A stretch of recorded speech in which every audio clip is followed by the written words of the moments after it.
এই জাহান্নামের মধ্যে আমি নবী জাহান্নামটা ঘুরে ঘুরে দেখলাম। ওই জাহান্নামের মধ্যে অধিকাংশ নারীগুলো দেখি জাহান্নামের মধ্যে দাও দাও করে জ্বলে। আমার বাবারা দিলের কান্ডা লাগা শোনো, নবীজি বলছে আমি প্রথম জাহান্নামে গেলাম, যা দেখি জাহান্নামের আগুনে দাও দাও করে জ্বলে নারী, অধিকাংশ নারীগুলো।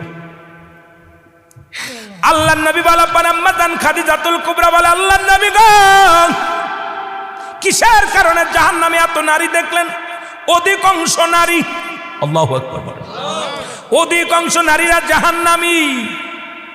আমার নবী বললেন ওই সমস্ত নারীরা স্বামীর লানতকারী। আমার বাবারা আজকে আলোচনাটা শুনবেন, সমাজ জাতি বাঁচানোর জন্য অনেক আলোচনার দরকার। আমার বাজানেরা যে বিষয় দাবি করেছেন, সব দিক যেতে হলে আমার দরকার 4 থেকে 5টা ঘন্টা আলোচনা করা লাগবে। কিন্তু বাবা অল্প সময়ের মধ্যে আমি আপনাদেরকে নিয়ে বেশি বুঝাইতে পারবো না। নবী বলছে আমি দেখলাম অধিকাংশ নারী জাতি তারা জাহান্নামী, স্বামীর লানতকারী জাহান্নামী মহিলা। আম্মা জানাই খাদিজাতুল কুবরা বলে, নবী গো লানত কাকে বলে? লানত কাকে বলে?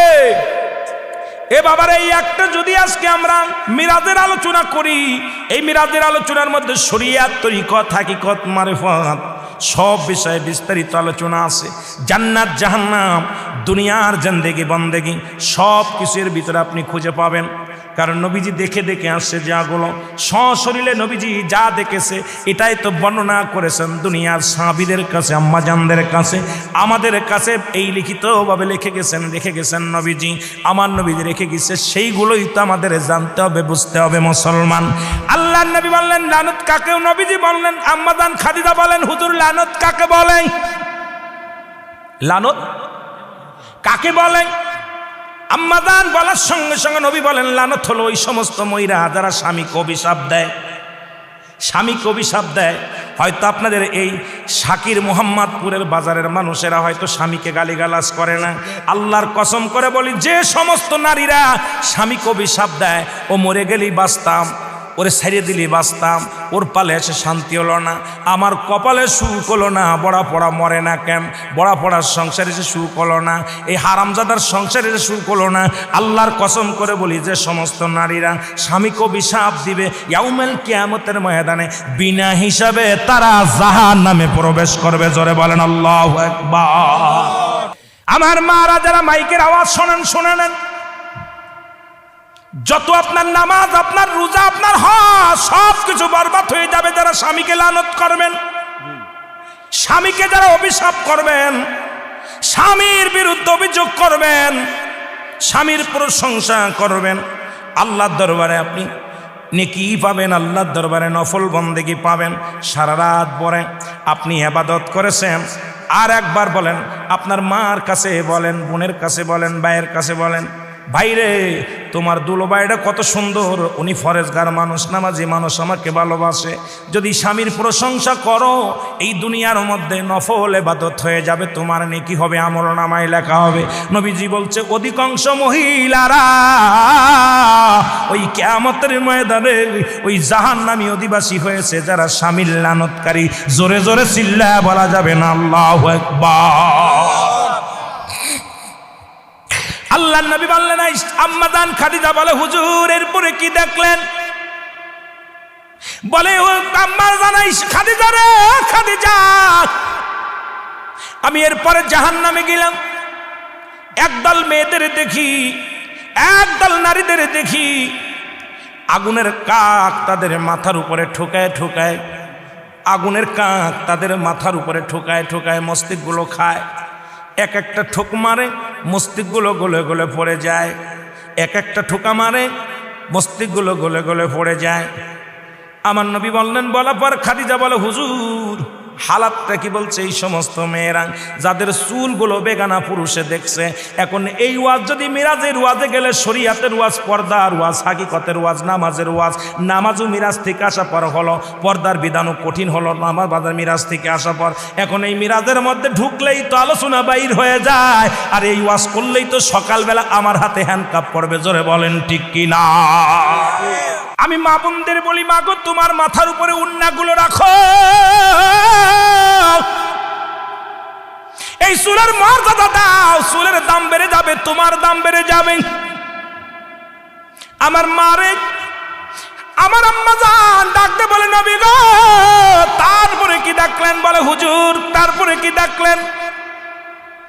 নবীজি বলে খাদিজা রে, এরপরে একটা জাহান্নামের মধ্যে দেখলাম গায়ের মধ্যে আগুনের সাপগুলো মুড়ায় আছে, আগুনের সাপগুলো মুড়াইয়া দেহ খায়। এ মুসলমান, এমন কি গায়ের মধ্যে আগুন ধরানো? আম্মাজান বলে হুজুর কিসের কারণে একটু জানতে পারিনি। নবী বলে খাদিজা রে, এই সমস্ত মেয়েরা পাতলা কাপড় পরিধান করত, জর্জেট কাপড় পরিধান করত, তাদের পেট পিঠ দেখা যেত, বেগানা পুরুষ তাদের দিকে দৃষ্টি লক্ষণ করত, তাদের চেয়ে চেয়ে দেখত। যারা এই দুনিয়ার মধ্যে জর্জেট কাপড় পরবে, মুসলমান শুনে নেন, যে মেয়েরা পাতলা কাপড় পরিধান করবে, আল্লাহর কসম করে বলি ইয়াউমাল কিয়ামতের ময়দানে সমস্ত গায়ের মধ্যে তাদের আগুন দিয়া পুড়ানো হবে, সমস্ত গায়ের মধ্যে সাপ মোড়ায়া থাকবে। ও মুসলমান শুনে নাও, সমস্ত গায়ের মধ্যে আগুন জ্বালায়া দেওয়া হবে।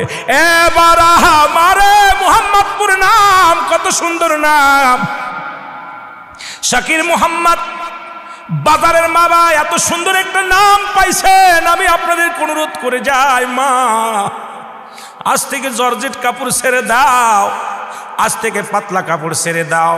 এমন কাপড় পরে পেট পিঠ সব খালি দেখা যায়, জোরে বলেন ঠিক কিনা? আমার ভাইরা, আমার বন্ধুরা, আমার আম্মাজান বলেন এরপরে কি দেখলেন? বলে এরপরে দেখলাম কিছু মহিলার জিব্বাখানা টেনে, জিব্বাখানা টান দে পিছন দিকে প্যারাক লাগায় রাখছে, পুরো যন্ত্রণায় কাতর হয়ে তারা কান্দে। আম্মাজান বলে হুজুর এদের শাস্তির বিধান কেন? এত বড় বিপদ কেন? জাহান্নামের অনেক শাস্তি আছে, তবে কয়েকটা কথা বলে যায়। নবীজি বললেন খাদিজা রে, ওই সমস্ত মহিলাদের কথা বেড়ার বাইরে চলে গেছে। এখন যদি এই ওয়াজ করি আমার কপালে নিশ্চিত শূন্য আছে, কারণ এখন রেডিও খুললেই হ্যালো, মোবাইল খুললেই হ্যালো। মহিলাদের কথা বেড়ার বাইরে গেলে তার তালাক দেয়া শরীয়তের বিধান অনুযায়ী জায়েজ। এখন আজকে আপনাদের স্কুলেও 7 জন হলো মহিলা টিচার, 1 জন পুরুষ টিচার। এখন পুরুষ নির্যাতিত বাংলাদেশ, জোরে বলেন ঠিক কি না? সবই তো নবী দেখে আসছে আর বলছে। নবীর দেখা কথা মানেন কি মানেন না? জোরে বলেন মানেন কি মানেন না? ঈমান থাকবে না মানলে? কুরআন, আল্লাহর কুরআন যদি না মানেন কাফের। নবীদের হাদিস না মানলেও কাফের, জোরে বলেন ঠিক কি না? নবীদের কাছে আসে কি? ওহী। কি আসে? ওহী আসে। সুতরাং ওহীর মাধ্যমে তো জানতেই পেরেছে, জানায়া দিছে কুরআন পর্দার বিধান, ইসলামের বিধান, ব্যবসার বিধান, সব কিছু কোরআন বলে দিছে। কোরআন তোমার জীবন গড়ার জন্য যা যা লাগবে, জীবন বিধান চলার জন্য যা যা দরকার সব কিছু কোরআন বলে দিছে। কিন্তু কোরআন তো পড়েন না, কোরআন তো দেখেন না, কোরআনের কথাও মানতে চান না। কারণ আমার সামানা কোরআনের কথা বললেই দোষ, জোরে বলেন ঠিক কিনা? আর একদল মানুষের দেখলেন, নবীজি বললেন একদল মানুষের দেখতেছি তাদেরকে, একদল পশুগুলো, একদল মানুষগুলো এই দুনিয়ার মধ্যে যারা অত্যাচার করে। আর একটা জাহান্নামে দেখলাম আমি একদল কাবু মানুষ, একদল কাবু মানুষ, আর একদল মোটা মানুষ, অনেক মোটা মানুষ। এই কাবু মানুষগুলো, বুক মোটা মানুষগুলোকে তাদেরকে লাথুয়া ঘুষাইয়া মারে ধরে জাহান্নামের দিকে সুরে সুরে মারতেছে। নবীজি বললেন এরা হলো দুনিয়ার মধ্যে দুর্বল ছিল। কি দুর্বল ছিল? এরা সবল ছিল না। আর সবল মানুষগুলো যারা গরিবের উপর অত্যাচার চালাইছে, যারা নির্যাতন করেছে, যারা দুনিয়ার মধ্যে গরিবের রক্ত শুষেছে, গরিবকে যারা কষ্ট দিচ্ছে, যারা সাধারণ মানুষকে যারা কষ্ট দেয়, ওই সমস্ত নেতাদেরকে জুতার বাড়ি হবে কপালে, জোরে জোরে বলেন ঠিক কিনা? এ মুসলমান শোনা নাও, এই জন্য বলতেছিলাম বাবাই বলে মানুষের মতো মানুষ হতে হবে রে, দাদাই বলে মানুষের মতো মানুষ হতে হবে, চাচাই বলে মানুষের মতো মানুষ হতে হবে, শিক্ষক বলে মানুষের মতো মানুষ হতে হবে, সবাই বলে মানুষের মতো মানুষ হতে হবে। আমি জানতাম পৃথিবীর মধ্যে আমি তো মানুষ, হুশ আছে আমার, নিজেরে নিজে জানছি। অ্যারিস্টটল সক্রেটিস বলে নো দাই সেলফ, নিজেকে নিজে চিনতে হবে, মানে রফার নফস, নিজের নফসকে চিনতে হবে। কেমনে চিনেছো? আজকে তো অন্যরে চিনা নিয়ে ব্যস্ত, তোমারে তুমি নিজে চিনতে পারো নাই, তোমার নিজের নিয়ে গবেষণা করতে পারো নাই। আমাদের কুষ্টিয়ার লালন বলে আপনারে চিনতে পারলে যাবে অচিনারে চিনা, নিজেরই তো চিনতে পারো নাই, অন্যরে চিনবা কেমন করে? সবাই বলতো মানুষের মতো মানুষ হতে হবে। মনে করতাম বাবারও তো হাত আছে, আমারও হাত আছে, বাবারও তো পা আছে, আমারও তো পা আছে, উস্তাদেরও যা আছে আমারও তাই আছে, তবে কেন মানুষের মতো মানুষ হতে বলেন? আজকে বুঝতে পেরেছি রে বাবা, কেন মানুষের মতো মানুষ হতে বলল। ও মুসলমান, শুনে নেন, যারা বিদেশ থেকে ডিগ্রি নিয়ে বিশেষ ক্যাডার হইয়া এই জমিনের মধ্যে বড় বড় ডক্টরি ডিগ্রি নিয়ে, যারা MBBS করিয়া, যারা হাসপাতালে চাকরি নিল, টাকার অভাবে কিছুদিন আগে দেখলাম মুসলমানি দিতে যাইয়া, গত কয়েকদিন 1 তারিখে একটা পোলা মারা গেছে, নাম যেন কি, আয়াত নামে একটা শিশু মারা গেল টাকার জন্য। এরপরে 2 লক্ষ টাকা তার কাছে দাবি করেছে, তার বাবার কাছে দাবি করেছে। যাদের কাছে টাকার জন্য রোগী মারা যায়, যে সমস্ত ডক্টরের কাছে রোগী মারা যায় টাকার জন্য, এই ডাক্তারগুলো মানুষ না অমানুষ? এরা মানুষ, এরা কি অমানুষ? এর মানুষের মতো মানুষ হইতে বলেছিল। এ মুসলমান, যারা এত ডিগ্রি নিয়া অফিসে বইয়া, যাদের ঘুষ ছাড়া কলম চলে না, যাদের এত সরকার লক্ষ টাকা দেয়, তাদের কি দেয়, বেতন দেয়, তারপরও ঘুষ ছাড়া যাদের কলম চলে না, এই সমস্ত অফিসাররা মানুষ না অমানুষ? জোরে বলেন, মানুষ কে অমানুষ? প্রধান শিক্ষক কয়টা কথা বলতে বলেছিল, এই জন্য বলে যায় বাবা, দিলের কান্ডা লাগা শুনে নাও। এই দুনিয়ার মধ্যে যে শিক্ষকের কাছে প্রাইভেট না পড়লে খালি ফেল। কিছুদিন আগে দেখলাম 500 ছাত্র জীবন নষ্ট করেছে, কয় ইন্টারে পাস করায়া দিব, এক একজনের কাছে 10,000 20,000 করে টাকা নিছে, সবগুলো ফেল করছে। যে ছাত্র শিক্ষকের কাছে নিরাপত্তা নাই, এই শিক্ষকগুলো মানুষ না অমানুষ? এ মুসলমান, শুনে নাও, যে সন্তানের কাছে বুড়া বয়সে বাবার কোনো জায়গা হয় না, মার কোনো জায়গা হয় না রে, যে সন্তানের কাছে বাবা মা বোঝা হয়ে যায়, বাবা মা বোঝা হয়ে যায়, এই সন্তানগুলো মানুষ না অমানুষ? আমার দেশে অনেক ভাইয়েরা আছে, রাস্তার মধ্যে দাঁড়াইয়া 20 টাকা ঘুষ খায়। মাঝে মাঝে আমারও দেওয়া লাগে, আমার ড্রাইভারের কাছ থেকে নেয়। কথা ড্রাইভার কয়, ভাইজান হুজুরে পাঠাই দি, কয় না খবরদার হুজুরে পাঠাইস নি, তোর কাছে যা আছে দে। কয় এত রাত্রি আলি কে? এ মুসলমান, শুনে নেন, 1 লক্ষ লিটার দুধের মধ্যে যদি একটু চুনা পড়ে যায়, দুধটা নষ্ট হয়ে যায়। তুই মৌলবি, তুই মুন্সি, এত হালাল টাকা হাউজ কি করলি, রোজগার করলি, কত কষ্ট করে গায়ের ঘাম জারালি, আর 10টা টাকা ঘুষের টাকা যেই পকেটে গেল, সমস্ত টাকাটাই হারাম হয়ে গেল। তুই তোর সন্তানের হারাম খাওয়ালি, তোর মারে হারাম খাওয়ালি, তোর বাবারে হারাম খাওয়ালি। এ হারামখোর, শুনে নাও হারামখোর, এই হারামখোর, এই পৃথিবীর মধ্যে এই হারামখোরের জন্য হালাল কোন জিনিস বৈধ নয়। জোরে বলেন ঠিক কিনা? হালালখোর বান্দার বড় দাম, হালালখোর বান্দির বড় দাম, ইমানদারের বড় দাম, ইমানদারের বড় মান। ও মুসলমান, শুনে নাও, দেহটারে মোটা বানায় আসল তো রাস্তা দিয়া সুদের টাকা ঘুষের টাকা লইয়া দুনিয়ার মধ্যে অন্যায় পথে উপার্জন করিয়া তুমি দুনিয়ার মধ্যে চলো,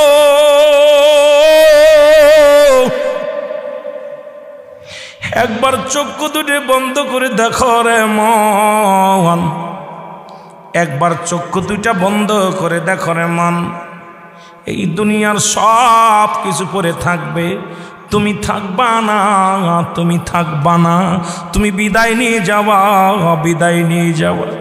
তৎকালীন জামানার মধ্যে মুনাফিক ছিল, এখনো আছে, ঠিক কি? এই আলোচনা শোনা পরও মুনাফিকদের মুনাফিকি বেড়ে যাবে। আল্লাহ ডাকবে কয় হাবিব মিনান নাস, মানুষের মধ্যে। নাস শব্দের অর্থ কি? জোরে বলেন, নাস শব্দের অর্থ মানুষ। অমিনান নাস, মানুষের মধ্যে মায়া করো, তারা বলবে আমান্না, তারা ঈমান আনছে বিল্লাহি, আল্লাহর প্রতি, অবিল আখিরাতের প্রতি বিশ্বাস স্থাপন করছে।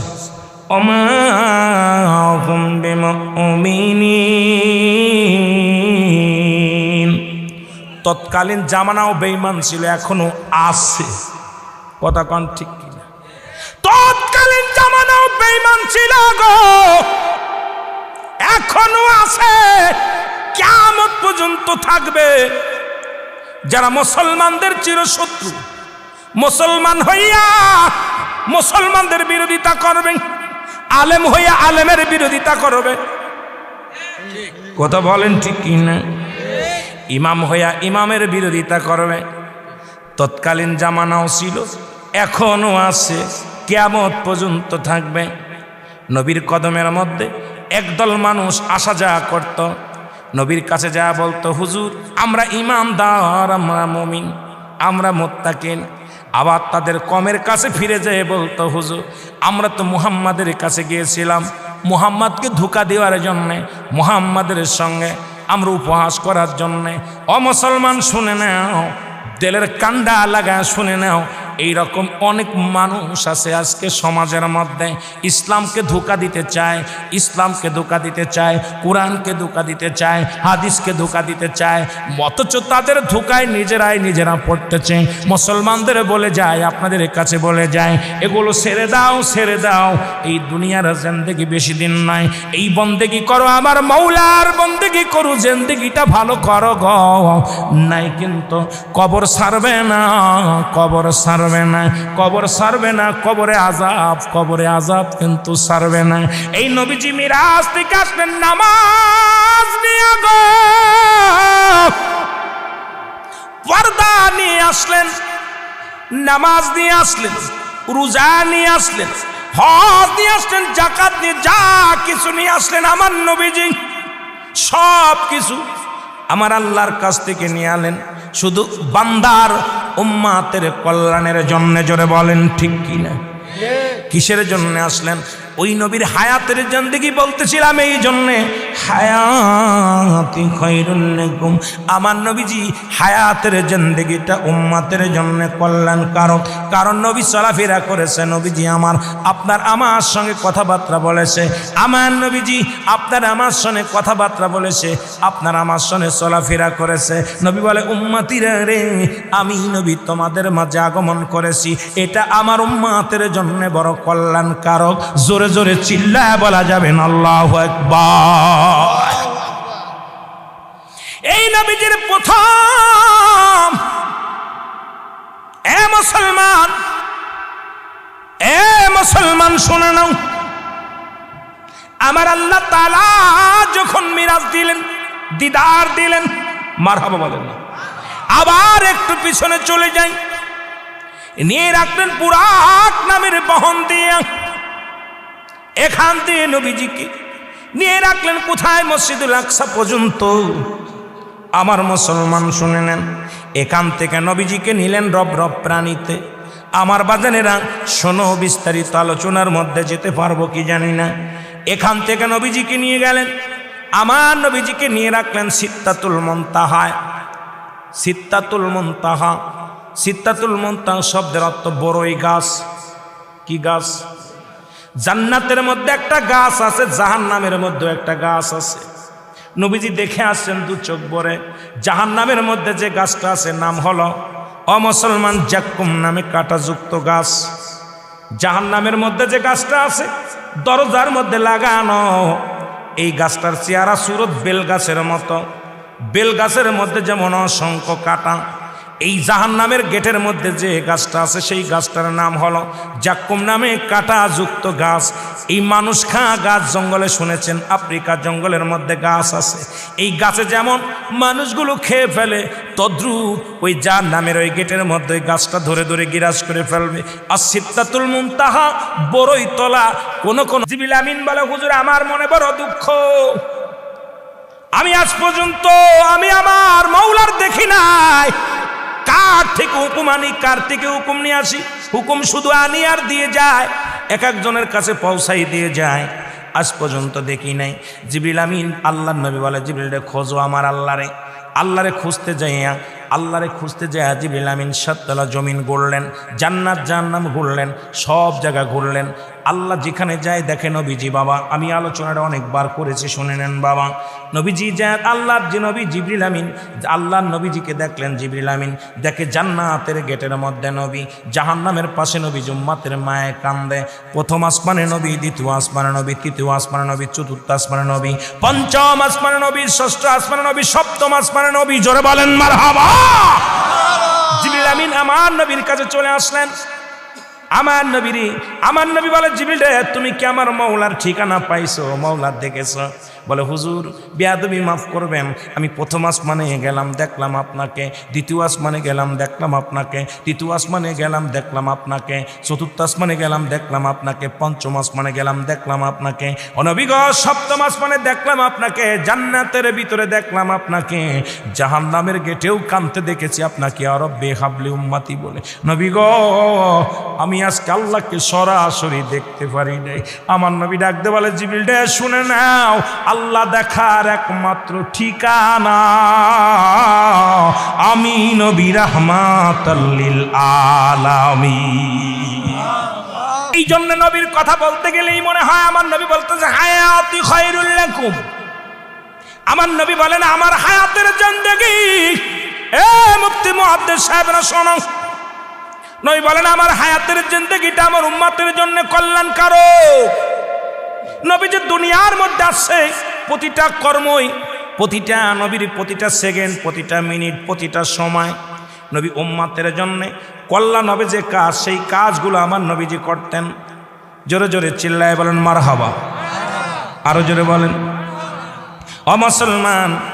ও মুসলমান ওফাতি খায়রুল লাকুম, আমার নবীজির ওফাত দিবস, নবীজি দুনিয়া থেকে বিদায় হয়ে গেছে, এটা উম্মতের জন্য কল্যাণকারক। মারহাবা বলেন আরো জোরে। পৃথিবীর মধ্যে আগমন করেছে প্রতিটা কর্মের মধ্যে নবী। ও মুসলমান শুনে নেন, সুতরাং আজকে আমরা যারা নবী চিনলাম না, নবীর মিরাজ বুঝলাম না, নবীর আদর্শ বুঝলাম না, ও মুসলমান মিরাজ থেকে ঘুরে আসলেন নবীজি। কোথায় আমি আলোচনাটা রাখলাম, মনে রাখবেন মাঝে আমার মেন সাবজেক্টই মিরাজের দিকে যেতে হবে, আলোচনার দিকে যেতে হবে। নবীজি এসে বলেন আম্মাজান খাদিজাতুল কুবরার বলে, আম্মাজান খাদিজারে বলেন, খাদিজারে আমি দেখলাম জাহান্নামে গেলাম, ওই 7টা জাহান্নাম ঘুরে ঘুরে দেখলাম। আল্লাহ তাআলা জাহান্নামীদের জন্য 7টা জাহান্নাম নির্ধারিত করেছেন। আল্লাহ বলেন উইদ্দাতুল কাফিরিন, কাফের বেঈমান মুনাফিকদের জন্য প্রস্তুতি করে রাখছে 7টা জাহান্নাম। জোরে বলো আল্লাহু আকবার। 7টা জাহান্নামে আমি দেখলাম, ঘুরে ঘুরে দেখলাম। কোন জাহান্নামে গেলাম, জাহান্নামের দরজাগুলো দেখলাম। আমি মিরাজে যে জাহান্নাম দেখলাম, কোথায় যে কথা বলেন না, মিরাজের রজনীতে যে আমি জাহান্নাম দেখলাম। নবী বলেন আমি জান্নাতগুলো ঘুরে ঘুরে দেখলাম। প্রথম জান্নাতগুলো এত সুন্দর, জান্নাতগুলো এত চমৎকার, এত নিয়ামত দিয়ে আমার আল্লাহ ভরপুর করে রাখছে। আমার বাজানেরা, মুসা নবী একবার অনেক চেষ্টা করলেন আল্লাহর সঙ্গে দেখা করার জন্য। আল্লাহ বলে মুসার এলাম কখনোই না, সম্ভব না। মুসাকে আল্লাহ দেখবই, শুধু পর্দার মধ্যে থাকো। সরাসরি আমি মুসার কপালে কি জড়বে না? মুসা নবী অনেক আপিত্ত করলেন, দাবি করলেন আল্লাহর কাছে। আল্লাহ নূরের তাজাল্লি একটা ঢেউ আসলেন, সঙ্গে সঙ্গে তুর পাটা পুড়ে গেলেন, কি হয়ে গেলেন? সুরমা হয়ে গেলেন। মুসা নবী বসে আছে আল্লাহর সঙ্গে দেখা করার জন্যে। বাবারা গভীর মনোযোগ দিয়ে আলোচনা শুনবেন, তারপরে অন্যদিকে তাকাবেন। মুসা নবী বসে আছেন ধ্যানে, আল্লাহর ধ্যানে বসে আছি। জিবরিল আমিন ডাকতে বলে, নবী মুসা তুমি কিসের জন্য বসে আছো, ধ্যানে বসে আছো? বলে আল্লাহর সঙ্গে দেখা করব। আমার আল্লাহর সঙ্গে প্রায় দেখা হয়, কথা হয়, তবে পর্দার আড়ালে আমি সরাসরি আল্লাহকে দেখি নাই। আল্লাহ কাজ পর্যন্ত আমি মুসা সরাসরি দেখতে পারি নাই। আমি চামড়ার চোখ দিয়ে দেখতে চাই। মোজবাদান শুনেন, দেলের কান্ডা লাগায় শোনেন। জিবরিল আমিন বলে, মুসা রে তুমি তাকায় দেখো, চোখ দুটো খুলে দেখো তুমি কোথায় আসো? তুমি জমিনের মধ্যে বসে আসো। মুসা নবী তাকায় দেখে রে, পরে সমস্ত পাহাড়গুলো সুরমা হয়ে গেছে পড়ে। মুসা আলাইহিস সালামের গায়ের একটা পশম পড়ে নাই। জোরে বলেন মারহাবা। মুসা আলাইহিস সালাম ডাকতে বলে, আমার আল্লাহ তুমি কখন আসলে, কখন দেখা হলো? তুমি কখন আসলে আর কখন দেখা হলো? আল্লাহ কয়, মুসা রে আমার নূরের তাজাল্লির ঢেউ সহ্য করার মতো ক্ষমতা আমি তোমার দান করি নাই।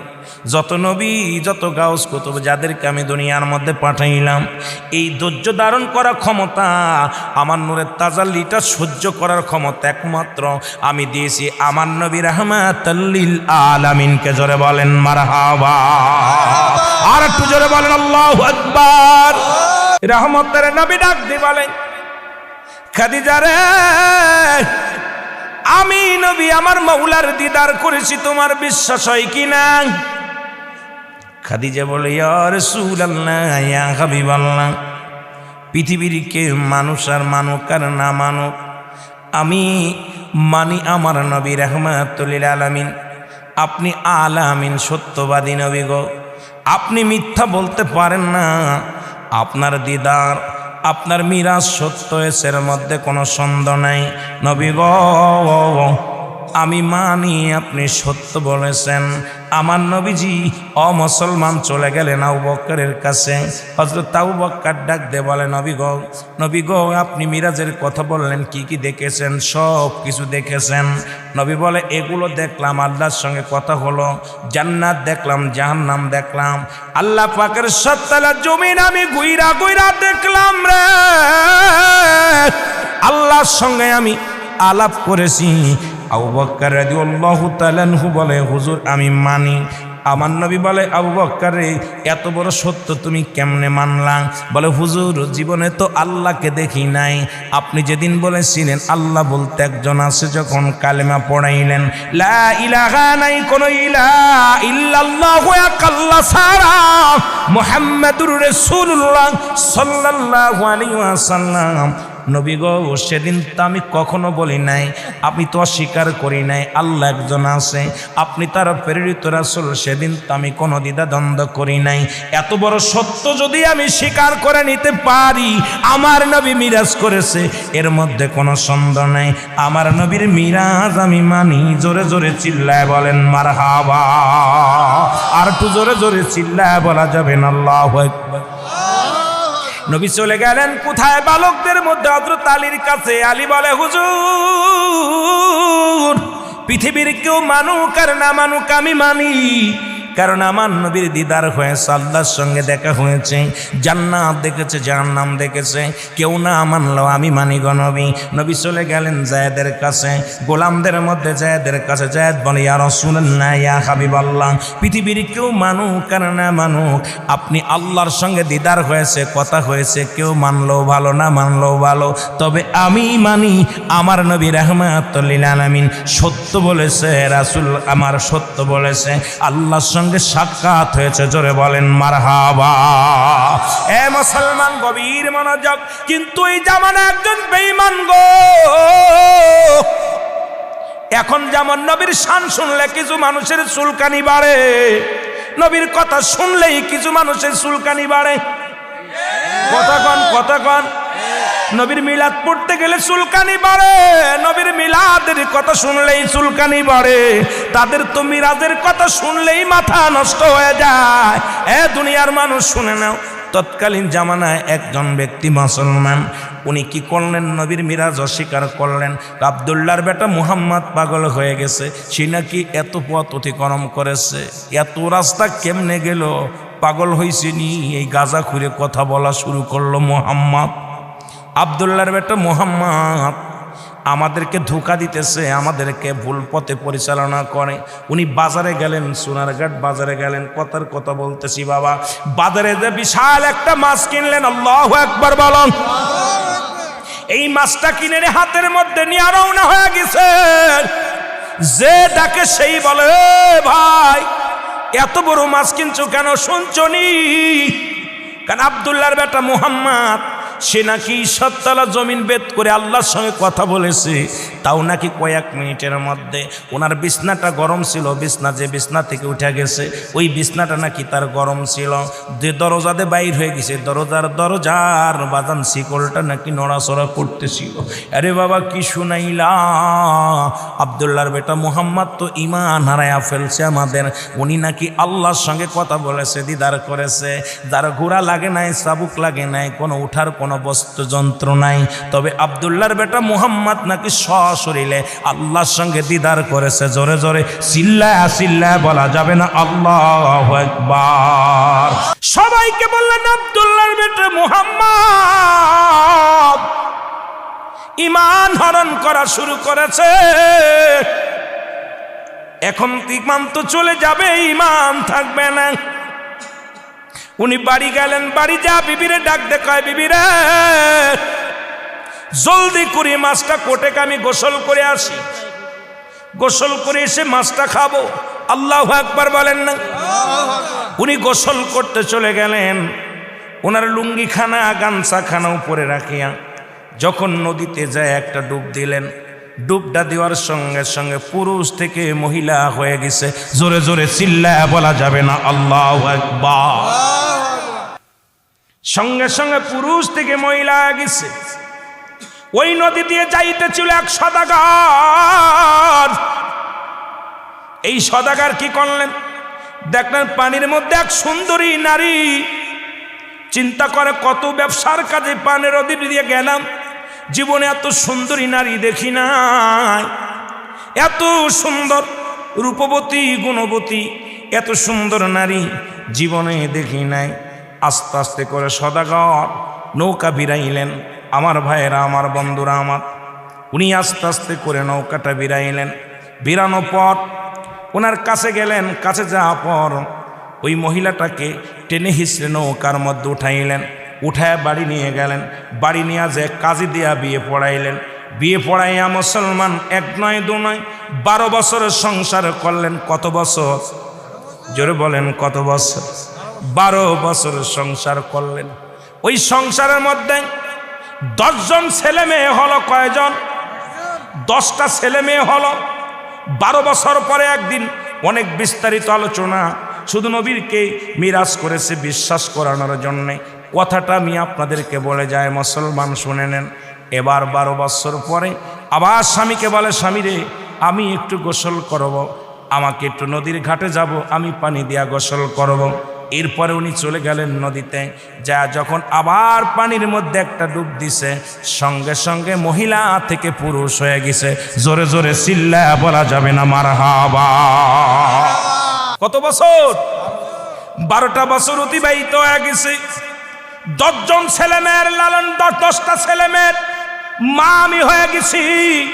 সুতরাং আমার নবী এই 12 বছরের মধ্যে যদি এখনো তোমার মাছ কুটা না হয়, এরে আমার নবীর মিনিট লাগে না, সেকেন্ডের মধ্যে আল্লাহ দিদার করতে পারার মধ্যে কোনো সন্দেহ নাই। চলো রে বিবি যাই, রাসূলুল্লাহর কদমের মধ্যে যাই। জোরে জোরে চিল্লায়া বলা যাবে না মারহাবা।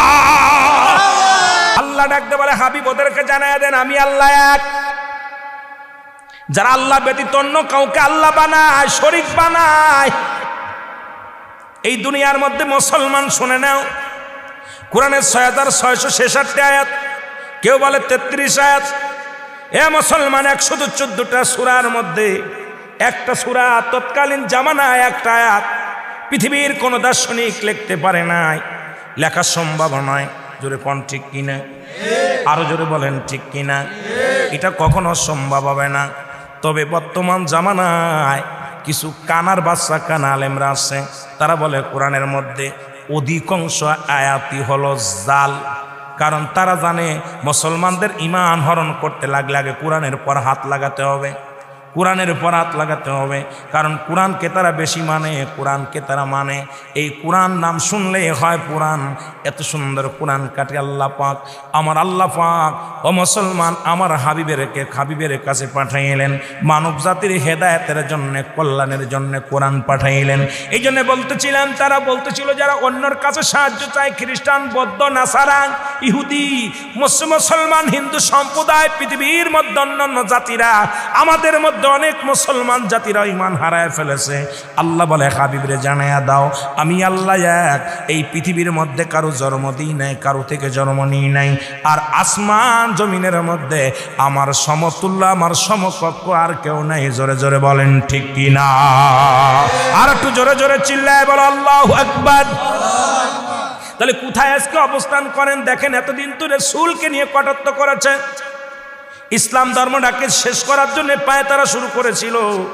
বর্তমান জামানায় কোরআনকে নিয়ে, কোরআনটাকে শেষ করে দেওয়ার জন্য পায়ে তারা চলে মুসলমান। এখনো সময় আছে। এই জন্য তৎকালীন জামানায় মুসলমানদের উপরে, কোরআনের হাফেজের উপরে আঘাত চলতো বেশি। কোরআনের হাফেজদেরকে প্রায় যুদ্ধে শেষ করে দেওয়া হতো বেশি। কারণ তাদের ধারণা, অমুসলিমদের ধারণা, কোরআনের হাফেজগুলো যদি শেষ করে দেওয়া যায়, কোরআনের পাখিগুলো যদি শেষ করে দেওয়া যায়, কোরআন যারা বোঝে এদেরকে যদি শেষ করে দেওয়া যায়, তাহলে মানুষদেরকে গুমরাহি করা সহজ হয়ে যাবে। এই গুমরাহির পথ অবলম্বন করতে হলে আগে কোরআনটাকে ঠেকাও, কোরআনটাকে ঠেকাও। আমি আপনাদেরকে বলে যাই, ভালো করে দিলের কান্ডা লাগা শোনো। একটা হরফ কোরআনের একটা আয়াত অস্বীকার করার মতো ক্ষমতা আপনার নাই, আপনি বানানোর মতো ক্ষমতা আপনার নাই। কোরআনটাকে মানতে হবে, আল্লাহর বিধান, রাসূলের সুন্নাত। জোরে বলেন ঠিক কিনা? আল্লাহ পাকের বিধান হলো কোরআন, আমাদের রাসূলের সুন্নাতুল আল হাদিস। এ মুসলমান শুনে নাও, শুনে নাও। আজকে তারা যারা কোরআনের প্রতি হাত লাগাইলো, হাদিসের প্রতি হাত লাগাইলো, তারাও কিন্তু মিরাজের প্রতি হাত লাগাইছে। আল্লাহর কসম করে বলি, আমার নবীজির দিদার করার পরে আমার মুসলমান শুনে নেন, এই পৃথিবীর মধ্যে তাদের ধারণা জিবরিল আমিন কাল্লার নবী একটা কথা বললে আপনারা বুঝতে পারবেন ভালো। এ দুনিয়ার মুসলমান শুনে নাও, আমি বললাম আপনারা হাত উঠাইলেন, সবাই মানছেন, মিরাজ মানছেন। নবী রাহমাতুল লিল আলামিন মিরাজ শরীফ পড়ে এসে সর্বপ্রথম ঢুকলেন, আম্মা জান খাদিজাকে ডাকতে বলেন, খাদিজা রে, আমি নবী আল্লাহর সঙ্গে দিদার করেছি, আল্লাহর সঙ্গে সাক্ষাৎ হয়েছে। আমি আল্লাহ রব্বুল আলামিনের সঙ্গে দেখা করেছি, জান্নাত দেখেছি, জাহান্নাম দেখেছি। আমার মওলার সঙ্গে আমার সশরীরে সাক্ষাৎ হয়েছে। কেমন সাক্ষাৎ? সমস্ত নবীদেরকে আল্লাহ এক একটা নিয়ামত দান করেছেন, এক একটা নিয়ামত দান করেছেন। আমার নবীকেও একটা পার্সোনাল নিয়ামত দান করেছেন।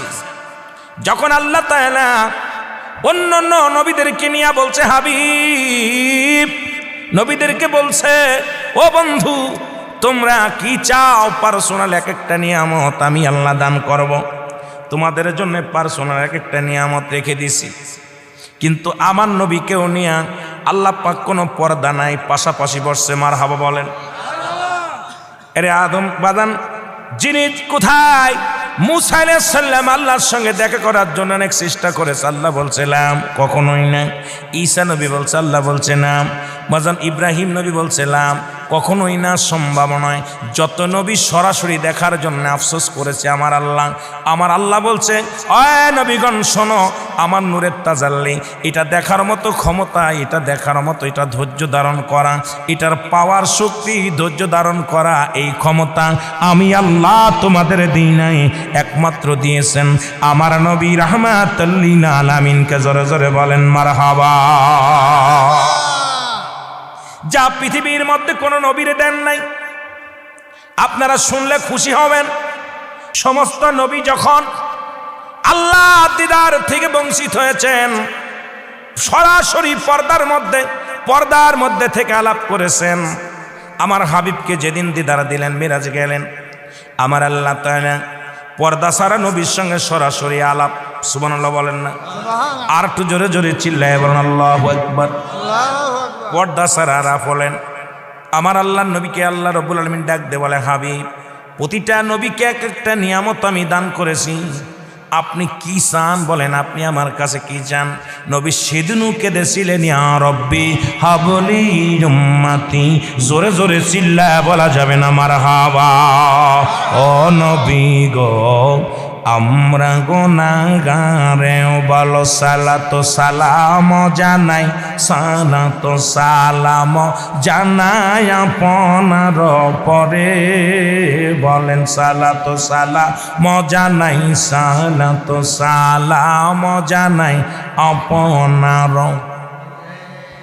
ও নবী গো, আমরা গুনাহগারে বলো, আমরা গুনাহগার গো নবী, আমরা গুনাহগারে বলো, আমরা গুনাহগার গো নবী গরে। ও নবী গো, ও নবী ও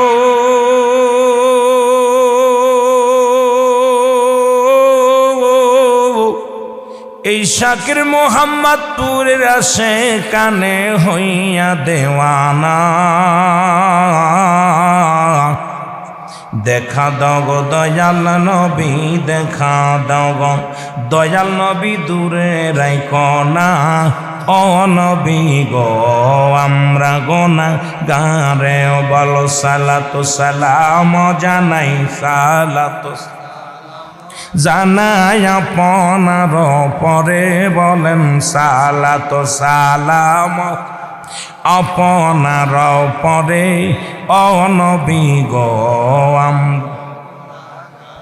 ও নবী ও সব নবীদের নবী আপনি, ও নবী সব নবীদের নবী আপনি, নূরের খনি মরে। আল্লাহ তোমায় দিল দিদার, আল্লাহ তোমায় দিল দিদার আরশ আকাশে। ও নবী গো, আমরা গুনাহগারে, ও নবী গো, এ দুনিয়ার মুসলমান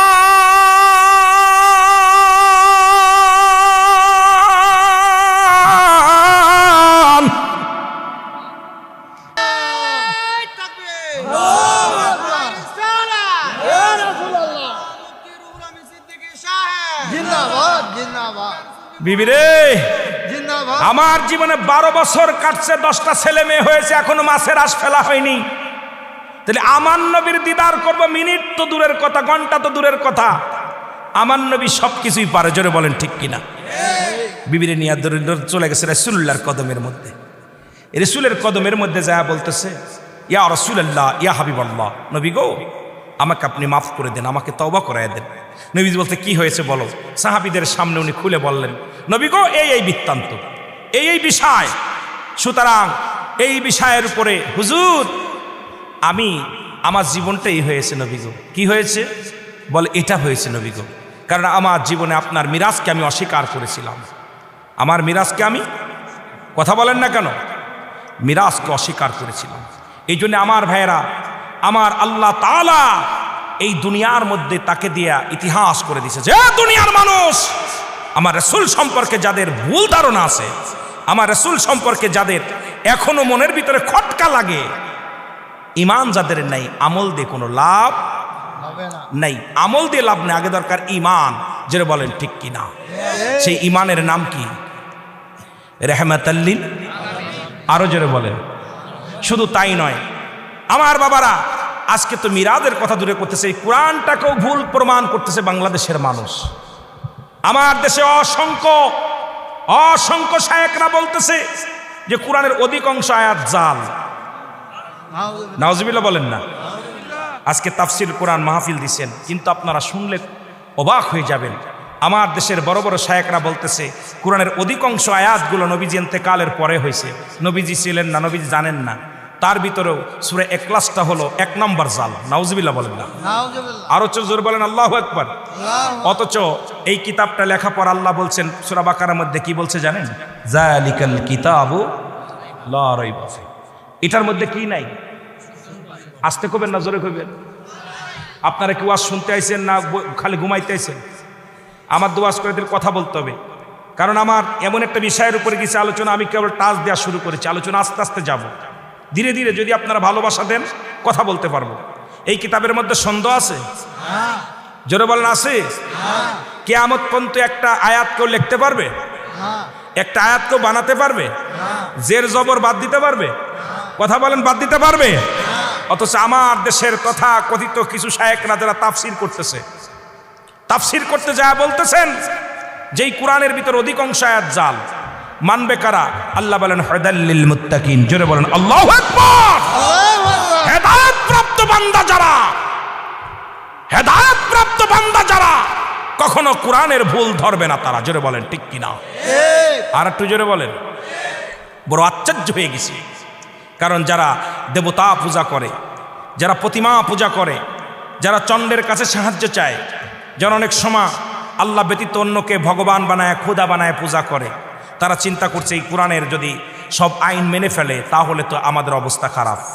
এই কোরআনটাকে আগে ভুল ধরাইতে হবে। মানুষের মেমোরির ভিতর ঢুকায় দিছে যে কোরআনটার মধ্যে অধিকাংশ আয়াত ভুল। তার মধ্যে একটা কি? আল্লাহ বলেন কুল হুয়াল্লাহু আহাদ আল্লাহুস সামাদ লাম ইয়ালিদ ওয়া লাম ইউলাদ ওয়া লাম ইয়াকুল লাহু কুফুয়ান আহাদ। জোরে জোরে চিল্লায় বলা যাবে না আল্লাহু আকবার। কইব প্রধান শিক্ষাকে যদি সাইফে ধরে শেষ। হক কথা এখন কইতেছেন, কালকে কোন হুজুর কইলো কেন? না না, এটা হুজুর কইতাম না, বিপদে হইতাম রে বা। না হুজুর, মহিলাদের কথা আওয়াজ, কোন নারীর কথা আওয়াজ, মুখের আওয়াজ বেইবেরার বাইরে গেলে তাকে তালাক দেওয়া যায়। এখন আমাদের দেশে মহিলা বক্তা বাইর হইছে, ওরে সুর দেখে আল্লাহ আল্লাহ আল্লাহ, বাড়ানোর দরকার, ধরে সেটান করে দেওয়ার দরকার। এই বিচার কই কব? আপনাদের এলাকার বক্তা, ব্রাহ্মণবাড়িয়া বক্তা সুফিয়া খাতুন, নাম আমার মুখস্থ আছে। আরে ব্রাহ্মণবাড়িয়ার বক্তা। এর মাঝে আমার ওয়াজের পাশে একটা ওয়াজ ছিল, ওরে বাবারে বাবা, জিকির করতেছে আমার কষা, আমার মাইকের আওয়াজ বন্ধ করে দিয়ে আমি একটু শুনে নিলাম যে কি করে। কথা বুঝিনি? আহা ভাইরে, আল্লাহ যে গজব দেবে না। এই শাহজালালের দেশ বেঁচে আছেন হয়তো আল্লাহর ওলির ওসিলায়। জোরে বলেন ঠিক কিনা? না হলে যে গজব শুরু হয়েছে, এখন যেখানে যাবেন কথা বললে, আজকে দেখলাম বিদ্যালয়ে, বললাম না 7 জন মহিলা 1 জন পুরুষ, দপ্তর আর হলো প্রধান শিক্ষক, এই 2 জন মাঝে সব পোস্টারে মহিলা। জাতিকে শেষ করা। আমি রাগ করেন না, আমি তাদের বিরোধিতা করতেছি না, তবে একটা পুরুষ যদি চাকরি করে 10টা মানুষকে চালাইতে পারে, একটা মহিলা বাস চাকরি করলে তার নিজেরাই নিজে চালাইতে পারে না। ঠিক পারে? আমরা 7,000 8,000 টাকা বেতন পাই মসজিদ ইমামতে, একটা ফ্যামিলি বাসে পায় না? তার ভিতর বউ আছে, স্ত্রী আছে, ছেলে মেয়ে আছে, মা আছে, বাবা আছে, 7,000 8,000 টাকা বেতন পায় আমাদের ইমাম সাহেবরা চালাইতেছে। অথচ ওই আপনার বিবি দেখবেন 20,000 টাকা বেতন পায়, নিজেরাই নিজে শাড়ি কেনার টাকা থায় না। ওইটা তো হারাম। ওটা কি হারাম? এই জন্য ওর ভিতর নাই আরাম। কি নাই? আরাম নাই। কথা বুঝলেন? অধিকাংশ আলেমের বউ দিয়া মাস্টারি করে, চাকরি করে, আবার কইলে আবার কোন হুজুর বিধান আছে, জায়েজ আছে। আরে জায়েজ তো না, এখন বিপদে কইতে হইব, না হলে তো শটাং বেলা একদম শেটাং করে দিব। বলে ঠিক কিনা? ইসলামের বিধান অনুযায়ী সবাই কাজী আছেন, বিয়ে পড়ার মুসলিম ইমাম সাহেবরা। ইসলামের বিধান কোরআন কোথাও নাই। স্ত্রী আপনাকে ডিভোর্স দিতে পারবে, আপনি ইচ্ছা করলে স্ত্রীকে তালাক দিতে পারেন, কিন্তু ইসলামের বিধান অনুযায়ী স্ত্রী আপনাকে ডিভোর্স তালাক দিতে পারবে না। কিন্তু আমার দেশের আইন, আপনি তালাক দিলে 10 বছর জেল, আর আপনার বউ চলে গেলে তাও জেল। সাল্লু জ্বালা না সাল্লু জ্বালা। কথা কয় না কেন? কথা কয় না কেন? এরম অনেক ফ্যামিলি আছে, অনেক যুবক নির্যাতিত। এখন থানায় যাবেন, আপনার মামলা নিবেন, আপনার বউ যাবে মামলা নিয়ে সারা। কথা কন ঠিক কিনা? যৌতুকের মামলা, নির্যাতনের মামলা, এর খালি কোনো শেষ নাই। অথচ আপনি এত নির্যাতন, বাড়ি গেলে আপনার এমন ফেসা ফেসতেছে মুখ দিয়া, কষ্টে কইরা অনেক যুবক রাত্রে বাড়িও যায় না। অনেক যুবক কান্দে, বসে বসে কান্দে, মসজিদে বয়া বয়া কান্দে। আল্লাহ কি সারলে এখন 2 লক্ষ টাকার মামলা, জেল 7 বছরের জেল, না পারতেছে বলতে, না পারতেছে কইতে, না পারতেছে সহ্য করতে। কিন্তু আমার দেশ এখন সম্পূর্ণ নারী শাসিত দেশ, এখন নারী, আমরা পুরুষ নির্যাতিত দেশ হয়ে গেছে। জোরে বলেন ঠিক কিনা? হয়তো আমার কথা একটু তিতা লাগবে, সত্য কথা বলা লাগবে। জোরে বলেন ঠিক কিনা? আমার ভাইয়েরা, আমার বন্ধুরা, আমার এই সমস্ত নেতাদেরকে আল্লাহ দুর্বল বানায় দিবে, দুর্বল বানায় দিবে। আর যারা গরিব টাইপ এদেরকে আল্লাহ সবল বানায় দিবে, শক্তিশালী হবে। এই দুনিয়ার মধ্যে তুমি যেমন টাকার গরম দেখাইতেছ, সম্পদের গরম দেখাইতেছ, গায়ের বল দেখাইতেছ, ওরাম ইয়াউমুল কিয়ামতের ময়দানে এই সমস্ত মানুষ, যারা নির্যাতিত মানুষ, এরা হবে সবল, তুমি হবে দুর্বল। জোরে বলেন ঠিক কিনা? এরে আজ না হয় কাল তুমি যাইবা কবরে, মরার পরে দেখবা চেয়ে গো তোমার সবই রইল পড়ে, মরার পরে দেখবে চেয়ে গো তুমি মরার পরে। আরো জোরে বলেন, আজ না হয় কাল তুমি যাইবা কবরে, মরার পরে দেখবে চেয়ে গো তোমার সবই রইল।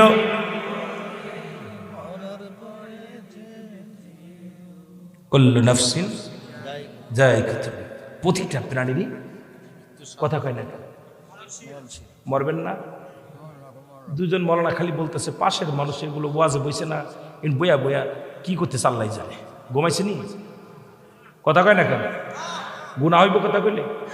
মাইকে কথা কইতেছেন, সকালবেলা টাকা গুণা লাগবে, আপনারা কথা কইলে টাকা গুণা লাগবো, কথা কয় না কেন? একটু জোরে বলেন। ঠান্ডা নাই, ঠান্ডা, সুন্দর আবহাওয়া। আমি এসে দেখছিলাম একটু গরম ছিল, ঠান্ডা ছিল, এখন একটু মোটা, আমার স্পিরিট বাড়ছে তো একটু মনে হয়, এই জন্য হয়তো গরম লাগতে পারে। একটু মহব্বতে বলেন, আজ না হয় কাল তুমি যাইবা কবরে, মরার পরে সবই রবে গো তুমি দেখবা, মরার পরে সবই রবে গো। হায় হায়, মরার পরে দাদাই গেছে, বাবাই গেছে, কেউ আইল না ফিরে, তোমার তো যাইতে হবে গো ও ভাই, তোমার তো। আরে যত বড় ক্ষমতা দেখাও, যত বড় ছালা বলো না কেন, এই দুনিয়া থাকার জায়গা না, থাকবো না। জোরে বলেন ঠিক কিনা? এরে বাবাই গেছে, দাদাই গেছে, কেউ না আর আইল ফিরে, আমারও তো যাইতে হবে গো ভাইজান, আমারও তো যাইতে হবে গো। এরে আজ না হয় কাল তুমি যাইবা কবরে, মরার পরে দেখবে চেয়ে গো। হায় হায়, মরার পরে তোমার সবই রইল পড়ে, মরার পরে দেখবা চেয়ে গো। হায় হায়, সবই রই। কুল্লু মান আলাইহা ফান, সব শেষ করে দিবে কে? এত মস্তানি কিসের? এত মস্তানি কিসের? সব কিছু শেষ করে দিবে কে? আমি আপনাদের কাছে জানতে চাই, ঘুষ খাওয়া হারাম না হালাল? জোরে কবেন, নাচতে করবেন। সুদ খাওয়া হারাম না হালাল? জোরে কোন? সুদখোর মার সঙ্গে জিনাখোর, কথা কয় না। এখন সুদখোর বাদ দিলে গ্রামে কয়েকটা লোক হয়তো পাবেন, বাকি মানুষের সুদের মধ্যে, ঘুষের মধ্যে। আপনাদের কাছে জানতে চাই, শুয়োরের গোশত হালাল না হারাম? সত্যি করে কর। সুদ খা, ঘুষ খা, আরো জোরে। তাহলে যে সমস্ত ঘুষখোর আছেন, সুদখোর আছেন, এই শাকির মোহাম্মদপুর বাজারে যদি গরুর গোশত, গরু কুরবানি হয়, গরু জবাই করা হয়, একটা টুকরা গোশত তাদের কিনতে দিবেন না, কারণ শুধু খাওয়া হারাম, শুয়োরের গোশত খাওয়াও হারাম। খাবা সুদ কিংবা গরুর গোশত চলবে না, খাবা ঘুষ কিংবা মসির গোশত চলবে না, খাবা ঘুষ খাবা সুদ কিংবা ছাগলের গোশত কিনা চলবে না। তোমাদের জন্য বৈধ হলো খিনজিরের গোশত। জোরে বলেন ঠিক কিনা? কষ্ট পাচ্ছেন? আপনাদের গ্রামে যারা সুদ খায়, ঘুষ খায়, চেনেন না? এই যে আজকে নামটা লেখছে আলহাজ জনাব সুরুজ মিয়া, 2-4 লক্ষ টাকা খরচ করলে আলহাজ লিখতে হয়। যদি ওনার নামের আগে হাজিনা লিখতো উনি রাগ করতো। যারা বলেন ঠিক কিনা? কামেল পাস মৌলানারা যদি মৌলানা না বলে রাগ করে, হাফেজ সাহেব যদি হাফেজ না বলেন রাগ করে, ঠিক কিনা? কথা কয় না কেন? তদ্রূপ আপনাদের গ্রামে যারা আছে সুদখোরের, কালকে থেকে বলে সুদখোর গিয়াসউদ্দিন, সুদখোর রুহুল আমিন, ঘুষখোর রুহুল আমিন, কারণ জিনাখোর রুহুল আমিন, এই নাম ধরে ডাকবেন। কালকে থেকে নাম পরিবর্তন হয়ে যাবে, তাদের টাইটেল হবে ঘুষখোরের টাইটেল হবে ঘুষখোর, সুদখোরের টাইটেল হবে সুদখোর, জিনাখোরের টাইটেল হবে জিনাখোর। আর ওদের জন্য আজকে গরুর গোশতের দাম বাড়ছে। গরিব মানুষের জন্য ভ্যান চালক, রিক্সা চালক গোশ খাইতে পারবে, কারণ 100-200 টাকা কেজি হবে। ওরা হারাম টাকা জোগাড় করে ব্যাগ দিয়ে দেখায় 10 কেজি গোশ পাঠায় দিস। গরিব মানুষ ছায়া ছায়া দেখে আর কাল্লা আমার গরিব বানাইছো, আমার দেখা ছাড়া আর কিনার সাধ্য নেই। জোরে কোন ঠিক কিনা? তাহলে এই সুদখোর আর ঘুষখোরের জন্য স্পেশাল খিনজিরের গোশত খাওয়ানো লাগবে। জোরে বলেন ঠিক কিনা?